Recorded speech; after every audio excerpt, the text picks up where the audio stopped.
do aluno superdotado. Tá? Um outro mito também é de que muitos veem o aluno superdotado como aquele indivíduo excêntrico, né, fora do normal, instável emocionalmente, isolado socialmente, aquela criança, por exemplo, que tem dificuldade de fazer amigos, né, que fica isolado assim no canto da sala, aquele que usa um óculos assim bem grosso, enfim, todos os estereótipos, né?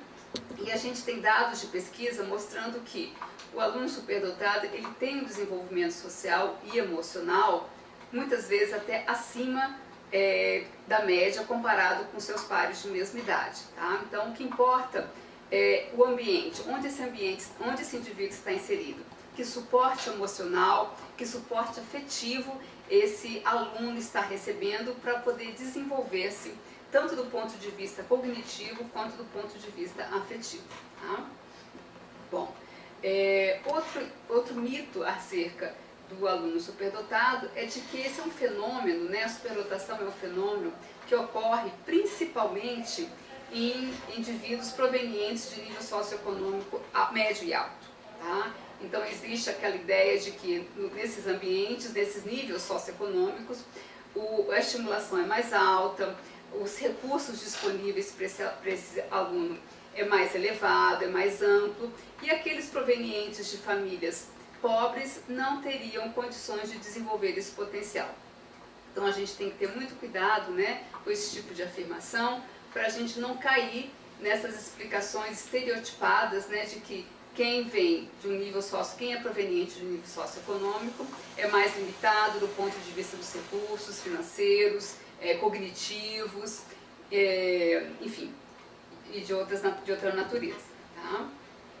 Tá? Outro mito também que nos deparamos, né, com relação ao aluno superdotado, muitas vezes está ligado à questão da identificação. Muitos desses alunos são equivocadamente identificados, por exemplo, como autistas, como hiperativos. Tá? Então, muitas vezes, o psicólogo que é responsável pela avaliação desse indivíduo, dessa criança, desse adolescente, desse adulto, por desconhecer, né, o fenômeno da superdotação, as características do indivíduo superdotado, muitas vezes eles tendem a fazer esse laudo, esse diagnóstico, em que o aluno ele acaba sendo, digamos assim, rotulado de hiperativo, rotulado de autista, né? Muitas vezes até mesmo como aquele indivíduo que apresenta um déficit de aprendizagem, um déficit intelectual. Então, muitas vezes, por quê? O aluno, às vezes, está em sala de aula desmotivado, né? Sente um tédio com as atividades que são apresentadas em sala de aula e, muitas vezes, ele se desinteressa, né? Ou então, muitas vezes, ele apresenta comportamentos de indisciplina, né? Questionando o professor ou mesmo se isolando, né?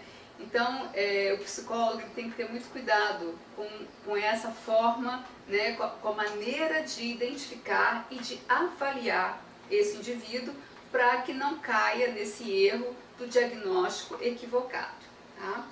Um outro mito também que nós poderíamos falar acerca do aluno superdotado é de que eles constituem um grupo homogêneo, tanto em termos cognitivos quanto em termos sociais e emocionais. Né? Então não existe um perfil único do aluno superdotado.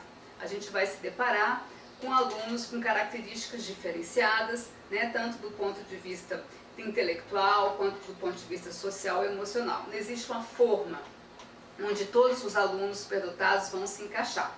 Não, isso com certeza a gente não vai se deparar. É claro que a gente vai encontrar algumas características que são mais comumente encontradas nesses indivíduos, como, por exemplo, habilidades superiores de pensamento, né? Então, habilidades como análise, síntese, avaliação, bastante desenvolvidas nesses alunos, né? Criatividade é uma outra dimensão muito importante quando a gente fala de superdotação.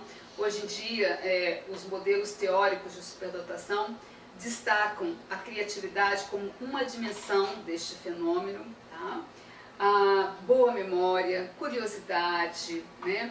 O vocabulário avançado para a idade, esse é um indicador muito importante no caso da identificação de crianças em idade pré-escolar, né? A leitura precoce, grande bagagem de informações sobre um tema que seja do interesse desses alunos, tá?